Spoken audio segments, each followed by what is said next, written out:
Many centuries ago, Lucretius observed that what is food for one man is for the other poison. To an easily startling degree, people with different personality styles live in distinct worlds. Equally startling is how few people are aware of the depths of these differences.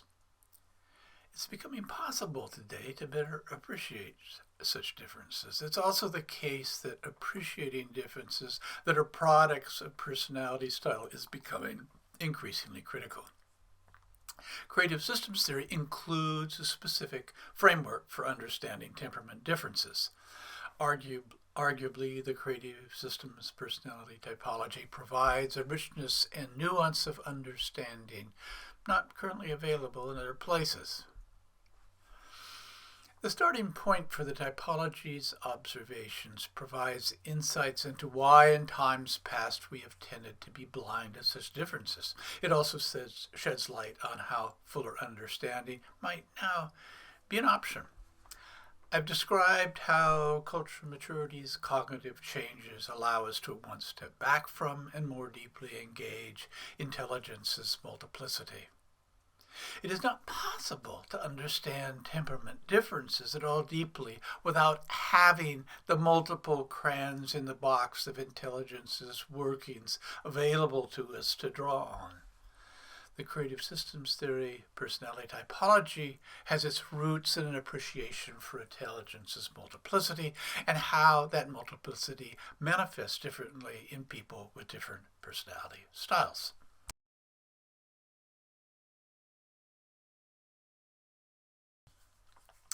Looking in any detail at the typology is well beyond our scope here. It's a detailed framework.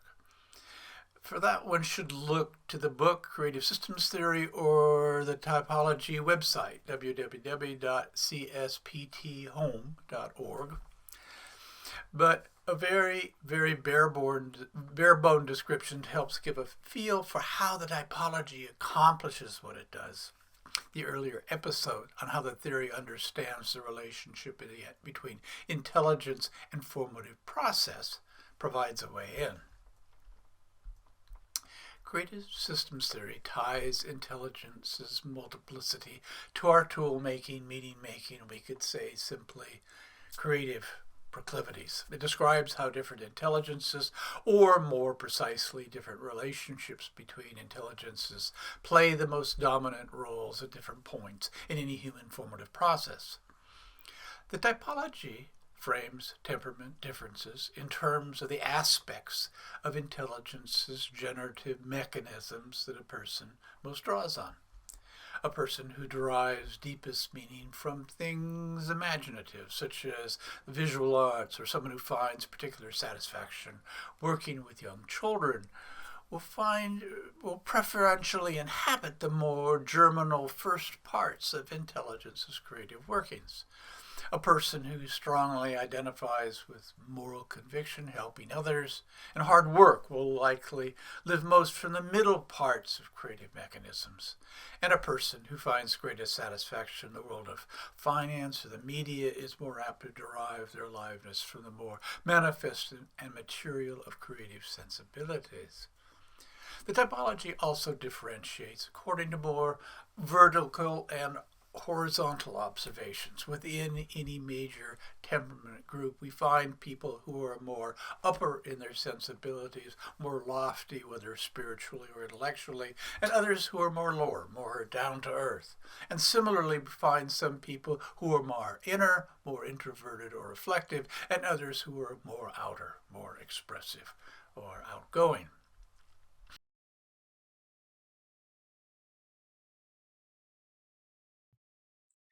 Take time with the framework, and it becomes rather amazing that we attempt to teach children without a deeper appreciation for temperament differences. It can seem even more amazing that someone who's a psychotherapist like myself rarely have much cognizance of such distinctions. But I've implied an explanation. At least a toe over cultural maturity's threshold is needed if we are to have access to the needed sensibilities. Importantly, this relationship goes both ways. Engaging temperament diversity is one of the most powerful ways to support culture mature understanding. Reflections from my years leading year-long trainings at the Institute for Creative Development provide a glimpse. I selected participants for programs according to a couple criteria. First is what creative systems theory calls capacitance. People need to be up to the task. But just as important, ultimately, was personality style. I chose participants so that temperament diversity was fully represented. One of the things that most struck people on the first day of the year-long training was how different many of the people in the room were from the people they were most used to spending time with. Each crayon in the creative box thus had its advocates. Most immediately, having that diversity and that particular kind of diversity in the room was powerful at a personal level. It helped catalyze the internal integration needed for culture mature thought. One may never be a jazz musician, a professional football player, or an advertising executive, but if one can begin to understand what might make such people who they are, and better, even slightly embody their felt realities, these people's presence can help one more deeply engage creation's full systemic complexity in oneself. Partway through the year, I would engage the group in a deep immersion into the creative system's personality typology to help them make these learnings more conscious. Having that particular kind of diversity in the room also became essential to our shared work together. The mosaic of realities that personality style differences represent support the collaborative efforts needed to address the deeply systemic questions that our times are requiring that we engage.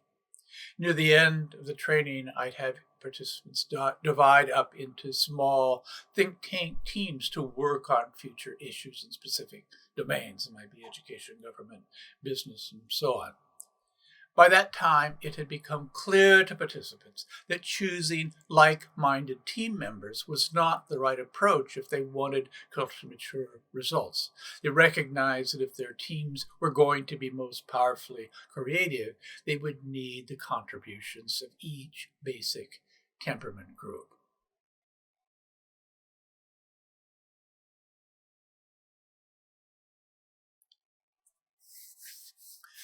The creative systems personality typology provides a way to understand not just the specific strengths and weaknesses of personality styles, but also how different styles can best work together.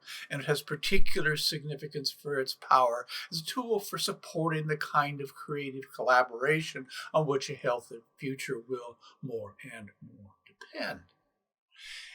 And creative systems theory's particularly sophisticated approach for understanding personality diversity can also help us address more specific social concerns. For example, it can help us better address diversity in the sense of gender or race. In other episodes, I've described how, well, questions that relate to such diversity could not be more important in our time. Too often, we settle for simple answer explanations that provide, at best, limited benefit.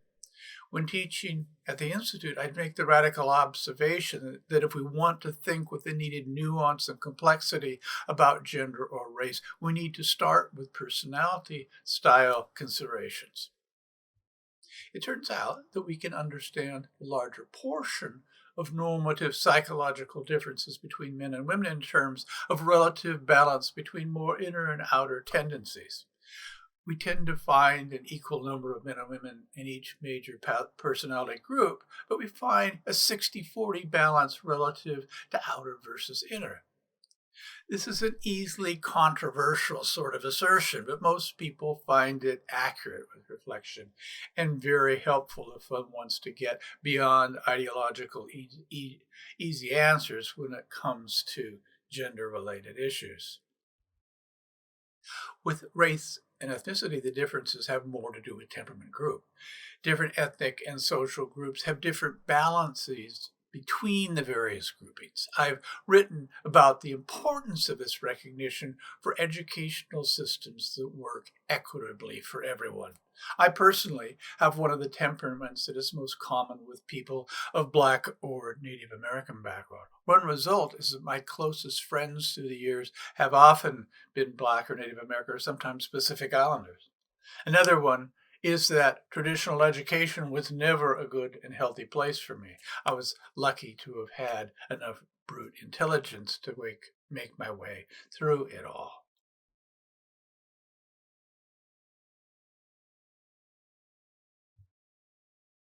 To provide a bit of a further glimpse into the typology, I'll briefly list some of the ways people of different temperaments are likely to contribute in their lives. Isn't it great that we don't all like to do the same things? And just for fun, I'll offer a few quotes from people who occupy each of the main creative systems theory temperament groups. So, some common occupations for people who have more inspiration stage personality styles, what the theory calls early access temperaments.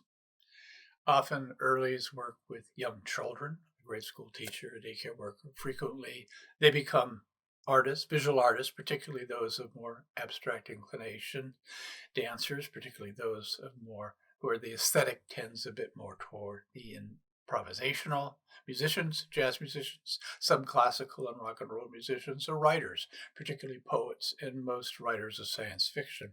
Earlies also make important contributions in the sciences. Many of science's major innovators have been earlies, though the larger numbers of science are what creative systems theory calls lates. Recently, they have starred in the high-tech revolution.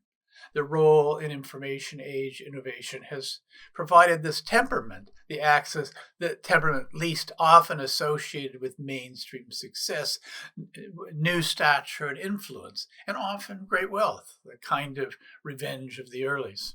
Most people who teach reflective techniques such as meditation and yoga are earlies, as is they who are most attracted to things spiritual, particularly practices with roots in early cultures. And some quotes from famous earlies. From Albert Einstein: "He who can no longer wonder, no longer feel amazement, is as good as dead." From Miles Davis: "I'll play it first and tell you what it is later." From Henry David Thoreau: "It is life near the bone where it is sweetest." And how about some common occupations for people who have more perspiration stage personality styles, what the theory calls middle axis temperaments? Middles often become teachers, managers in business, military officers, social workers, athletes and coaches, union bosses, ministers or priests, physicians, about an equal balance of middle upper and late upper with physicians, politicians, a similar balance, policemen and firefighters, bankers, loggers, owners of a family business, machinists, miners, carpenters. In addition, middles make up the greater portion of stay-at-home parents. It is with middle axis that we find the strongest identification with home, family, and community. Women who think of themselves first as wives and mothers are commonly middles, as are the most devoted husbands and fathers. Middle axis individuals of both sexes frequently play strong roles in their neighborhoods and churches and in social service organizations. Most of the real work in society is done by middles. Some quotes from well-known middles. From Albert Schweitzer: "A man can only do what he can do, but if he does that each day, he can sleep at night and do it again the next day." From Margaret Mead: "One of the oldest human needs is having someone wonder who you are when you don't come home at night." From Abraham Lincoln: "The better part of a man's life consists of his friendships." And finally, some common occupations of people who have more finishing and polishing stage personality styles, what the theory calls late axis temperaments. Lates often become professors, writers, lawyers, CEOs, scientists, fashion models, ballet or modern dancers, Wall Street financiers, marketers, or actors. More often than other axes, various individuals can differ widely in their inclinations. With late axes, we find the people who are most rational in their perspective and also those who tend most toward the romantic. We find the people who are most materialistically driven and at once many of those most committed to artistic and intellectual pursuits where monetary remuneration is often slight. We find the people most aggressively in the world and also many of those most internal reflective in their proclivities. Creative systems patterning concepts provides explanations for these results in detail, as it does for the other patterns I've described. Some quotes from Lates from John F. Kennedy. In times of turbulence and change, it is more true than ever that knowledge is power. From Bertrand Russell. To be able to fill leisure intelligently is the last product of civilization. And from Sophie Tucker, I have seen poor and I have seen rich. Rich is better.